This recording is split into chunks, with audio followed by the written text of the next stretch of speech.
गोळी भाग नंबर 3। तर नमस्कार मित्रांनो, मी रंदे भैया आपणा सर्वांचं पुन्हा एकदा या रंदे भैया शेळीपालन फार्मवरती स्वागत करीत आहे। मित्रांनो, आज अशा गोळीच्या बदल्यात तुम्हाला सांगणार आहे जी गोळी तुमच्या फार्मवरती असलीच पाहिजे। हिचं काम काय काय नाही ते मी तुम्हाला सांगणार आहे। बघा मित्रांनो, ही आहे आपली ह्युमन मधली न्यूरोबियॉन फोर्टे नावाची टॅबलेट। आता ही काम काय करते, जर शेळी अचानक लंगडायला लागली किंवा मग अंग सोडून दिलं, थोडी झुलायला लागली, बऱ्याच वेळेस काय होतं की असं पॅरालायसिस सारखा प्रॉब्लेम होऊन जातो, तर ही गोळी जर तुमच्या फार्मवरती असेल आणि सकाळ संध्याकाळ जर मोठ्या शेळीला 2-2 गोळ्या जर दिल्या आणि लहान पाट जर असेल तर तिला एक गोळी जरी दिली तर बराच फरक पडून जातो। त्याच्यानंतर अचानक जर कोंबड्या मरायला लागल्या किंवा मग कोंबड्या अशा गुंगायला लागल्या तर कोंबड्यांना जरी एक गोळी दिली तर तुमच्या फार्मवरचे बरेचसे प्रॉब्लेम सॉल्व्ह होतात।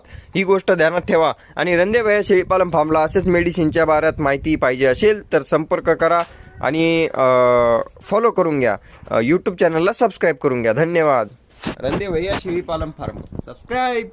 मित्रांनो, गोळ्या औषधं हे कोणाच्या तरी सल्ल्यानं द्यायचे आहे, पण हे जे मी रोज औषधं सांगतोय हे तुमच्या फार्मवरती आणूनच ठेवा। कारण निम्या रात्री गरज पडली तर तुम्ही विचारू शकता, पण मग त्याला बोलवू शकत नाही, त्यावेळेला तुम्हाला द्यावं लागतील। त्याच्यामुळे तुमच्या फार्मवर आणून ठेवायचे आहेत आणि त्याच्यानंतर मग ती द्यायची आहेत कोणाच्या तरी चांगल्या व्यक्तीच्या सल्ल्याने। डॉक्टरचा सल्ला घेऊ शकते, एखाद्या शेळीपालकाचा सल्ला घेऊ शकते। धन्यवाद, बाय बाय।